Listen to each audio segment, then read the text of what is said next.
Jack മാ തോൽവിയുടെ താഴ്വരയിൽ നിന്ന് സിംഹാസനത്തിലേക്ക്. തുടക്കം നിരസിക്കപ്പെട്ട ബാല്യം. നമസ്കാരം. ചരിത്രം മാറ്റിയെഴുതിയ ഒരു മനുഷ്യന്റെ കഥയാണിത്. ആയിരക്കണക്കിന് തവണ വേണ്ട എന്ന് കേട്ടിട്ടും മതി എന്ന് പറയാതിരുന്ന ഒരു വിപ്ലവകാരിയുടെ കഥ. ഇത് ചൈനയിലെ ഹാങ്ഷോയിൽ ഒരു സാധാരണ കുടുംബത്തിൽ ജനിച്ച മാ യൂൻ എന്ന പിന്നീട് ലോകമറിഞ്ഞ ജാക്ക് മായുടെ കഥയാണ്. ജാക്ക് മാ നിങ്ങൾക്ക് ഊഹിക്കാൻ കഴിയുന്നതിലും വലിയ ഒരു പരാജിതനായിരുന്നു. അതെ, കേട്ടത് ശരിയാണ്. അദ്ദേഹം ഒരു ക്ലാസ് റൂമിലെയും മിടുക്കനായിരുന്നില്ല. സ്കൂളിൽ പഠിക്കുമ്പോൾ അദ്ദേഹം 2 തവണ പരാജയപ്പെട്ടു. ഹൈസ്കൂളിൽ 3 തവണ തോറ്റു. എന്തിനേറെ പറയുന്നു, കോളേജ് പ്രവേശന പരീക്ഷയിൽ പോലും 3 തവണ തോറ്റ ശേഷമാണ് അദ്ദേഹം ഒരു സാധാരണ അധ്യാപക കോളേജിൽ പ്രവേശനം നേടിയത്. പക്ഷേ തോറ്റുകൊണ്ടിരുന്ന ഈ പയ്യന് ഒരൊറ്റ ഭ്രാന്തുണ്ടായിരുന്നു. അത് ഇംഗ്ലീഷായിരുന്നു. ദിവസവും അതിരാവിലെ സൈക്കിളെടുത്ത് ടൂറിസ്റ്റ് കേന്ദ്രമായ വെസ്റ്റ് ലേക്കിലേക്ക് പോകും.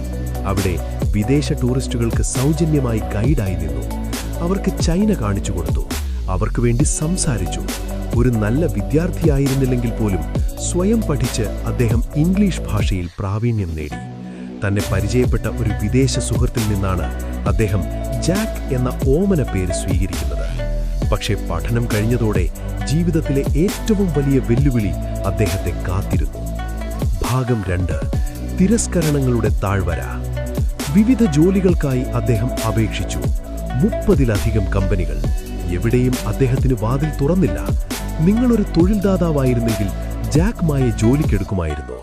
അദ്ദേഹം പോലീസിൽ ജോലിക്ക് ശ്രമിച്ചു. 5 പേർ അപേക്ഷിച്ചു. 4 പേർക്ക് കിട്ടി.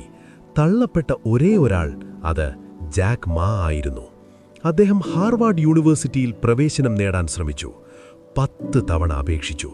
10 തവണയും തള്ളപ്പെട്ടു. പക്ഷേ ഇതിലെല്ലാം വെച്ച് ഏറ്റവും വേദനാജനകമായ തിരസ്കരണമാണ് ഇനി പറയാൻ പോകുന്നത്. ചൈനയിൽ അമേരിക്കൻ ഫാസ്റ്റ് ഫുഡ് ഭീമനായ KFC ആദ്യമായി ഒരു ശാഖ ആരംഭിക്കുന്നു. മാനേജർ തസ്തികയിലേക്കുള്ള അഭിമുഖം നടക്കുകയാണ്. 24 പേർ അഭിമുഖത്തിൽ പങ്കെടുത്തു. നാടകീയമായ നിർത്തൽ. 23 പേർക്കും ജോലി ലഭിച്ചു. 24-മത്തെയാൾ, അതായത് ജോലി നിഷേധിക്കപ്പെട്ട ഒരേ ഒരാൾ, അത് ജാക്ക് മാ ആയിരുന്നു. നിങ്ങൾ ഈ ജോലിക്കായി അനുയോജ്യനല്ല എന്ന് അദ്ദേഹത്തോട് പറഞ്ഞു. ഒന്നാലോചിച്ചു നോക്കൂ. നിങ്ങൾക്ക് ലോകോത്തര നിലവാരമുള്ള ഒരു ബിസിനസ് സാമ്രാജ്യം കെട്ടിപ്പടുക്കാനുള്ള കഴിവുണ്ടെങ്കിലും ഒരു സാധാരണ ഫാസ്റ്റ് ഫുഡ് ശൃംഖലയുടെ ജോലിക്കുള്ള ഇന്റർവ്യൂവിൽ പോലും നിങ്ങൾ തിരസ്കരിക്കപ്പെടുന്നു. ഈ സമയത്ത് അദ്ദേഹം തന്നോട് തന്നെ പറഞ്ഞു, ഞാനൊരു പരാജിതനാണ്, ലൂസർ. പക്ഷേ ചരിത്രത്തിലെ ഏറ്റവും മികച്ച സംരംഭകർ എപ്പോഴും ഒരു കാര്യം തെളിയിച്ചിട്ടുണ്ട്: നിങ്ങൾ ഒരുപാട് തവണ തിരസ്കരിക്കപ്പെട്ടാൽ അതിനർത്ഥം നിങ്ങളൊരു വലിയ കാര്യത്തിനായി മാറ്റിവയ്ക്കപ്പെട്ടിരിക്കുന്നു എന്നാണ്. ഭാഗം 3.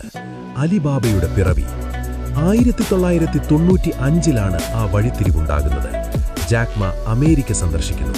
അവിടെ വെച്ചാണ് അദ്ദേഹം ആദ്യമായി ഇന്റർനെറ്റ് കാണുന്നത്. അന്ന് ചൈനയെക്കുറിച്ചുള്ള ഒരു വിവരവും ഇന്റർനെറ്റിൽ ലഭ്യമായിരുന്നില്ല. ഈ സാധ്യത അദ്ദേഹം തിരിച്ചറിഞ്ഞു. ചൈനീസ് ഉൽപ്പന്നങ്ങളെ ലോകത്തിന് പരിചയപ്പെടുത്തുക, അതായിരുന്നു അദ്ദേഹത്തിന്റെ സ്വപ്നം. ആദ്യത്തെ സംരംഭം പരാജയമായിരുന്നു. രണ്ടാമത്തതും അത്ര വിജയമായില്ല. പക്ഷേ അദ്ദേഹം പിന്മാറിയില്ല. 1999-ൽ തന്റെ ചെറിയ അപ്പാർട്ട്മെന്റിൽ വെച്ച് തന്റെ 17 സുഹൃത്തുക്കളോടൊപ്പം ചേർന്ന് അദ്ദേഹം ഒരു പുതിയ കമ്പനിക്ക് രൂപം നൽകി. പേര് അലിബാബ. ചെറുകിട വ്യവസായികൾക്ക് തങ്ങളുടെ ഉൽപ്പന്നങ്ങൾ ലോകമെമ്പാടും വിൽക്കാൻ കഴിയുന്ന ഒരു ഓൺലൈൻ മാർക്കറ്റ് പ്ലേസ്. തുടക്കത്തിൽ ലാഭമുണ്ടായിരുന്നില്ല. വെല്ലുവിളികൾ ഒരുപാട് നേരിട്ടു. വൻകിട കമ്പനികളോട് മത്സരിക്കേണ്ടി വന്നു. തമാശയും സത്യവുമായ ഒരു കാര്യമുണ്ട്: അലിബാബയെ ലോകത്തിലെ വലിയ കമ്പനികളെല്ലാം തള്ളിക്കളഞ്ഞു. അവരതിനെ നിസ്സാരമായി കണ്ടു. പക്ഷേ ജാക്ക് മായ്ക്ക് ഒരേയൊരു ലക്ഷ്യമേ ഉണ്ടായിരുന്നുള്ളൂ: ഉപഭോക്താക്കൾ. അതായത് ഈ പ്ലാറ്റ്ഫോം ഉപയോഗിക്കുന്ന ചെറുകിട വ്യവസായികൾ. അവർ സന്തോഷവാന്മാരായിരിക്കണം. മറ്റെല്ലാ താൽപ്പര്യങ്ങൾക്കും മുകളിൽ അദ്ദേഹം ഉപഭോക്താക്കളെ പ്രതിഷ്ഠിച്ചു. ആദ്യത്തെ 3 വർഷം അലിബാബയ്ക്ക് ലാഭമുണ്ടായിരുന്നില്ല. എന്നാൽ പിന്നീടുള്ള വളർച്ച ലോകത്തെ അമ്പരപ്പിച്ചു. ഇന്ന് അലിബാബ ഗ്രൂപ്പ് ലോകത്തിലെ ഏറ്റവും വലിയ ഇ-കോമേഴ്സ് ഭീമന്മാരിൽ ഒരാളാണ്. ഇന്ന് അദ്ദേഹം വെറുമൊരു കോടീശ്വരൻ മാത്രമല്ല, അലിബാബ എന്ന ലോകോത്തര കമ്പനിയുടെ സ്ഥാപകനാണ്. ലോകമെമ്പാടുമുള്ള ദശലക്ഷങ്ങൾ ആളുകൾക്ക് ജോലി നൽകുന്ന, അവരുടെ ജീവിതം മാറ്റിമറിച്ച ഒരു സംരംഭകൻ. ഭാഗം 4 പാഠം ഒരിക്കലും തോൽക്കരുത്.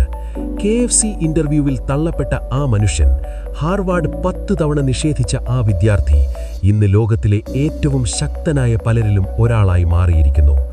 എന്താണ് ജാക്ക് മായുടെ ജീവിതം നമ്മെ പഠിപ്പിക്കുന്നത്? 1. നിഷേധനം ഒരവസാനമല്ല. ഒരു വാതിലടയുമ്പോൾ നിങ്ങളുടെ ലോകത്തിന്റെ അവസാനമാണെന്ന് കരുതരുത്. അത് മറ്റൊരു വലിയ വാതിൽ നിങ്ങൾക്കായി തുറക്കാൻ പോകുന്നതിന്റെ സൂചനയാവാം. 2. ക്ഷമ. ആദ്യത്തെ 3 വർഷം ലാഭമുണ്ടായിരുന്നിട്ടും അദ്ദേഹം പിന്മാറിയില്ല. വിജയമെന്നത് ഒറ്റ രാത്രി കൊണ്ട് സംഭവിക്കുന്ന ഒന്നല്ല, അതിന് സമയമെടുക്കും. 3. പരാജയം. ജാക്ക് മാ ഒരു അഭിമുഖത്തിൽ പറഞ്ഞിട്ടുണ്ട്, നിങ്ങൾ ഒരിക്കലും തോൽക്കുന്നില്ല, നിങ്ങൾ ശ്രമം നിർത്തുന്നതുവരെ. ഓരോ വീഴ്ചയും ലക്ഷ്യത്തിലേക്കുള്ള ചവിട്ടുപടിയായി അദ്ദേഹം കണ്ടു. മോറൽ: മാറ്റങ്ങളെ ഭയപ്പെടരുത്, തള്ളലുകളെ ഭയപ്പെടരുത്. ഈ ലോകം നിങ്ങളെ എത്ര തവണ നിഷേധിച്ചാലും സ്വയം വിശ്വസിക്കുക. ജാക്ക് മായുടെ ജീവിതം നമ്മോട് പറയുന്നു, വൈകിയാലും വിജയമുണ്ട്. നിങ്ങളുടെ ഊഴത്തിനായി കാത്തിരിക്കുക, കഠിനാധ്വാനം തുടരുക.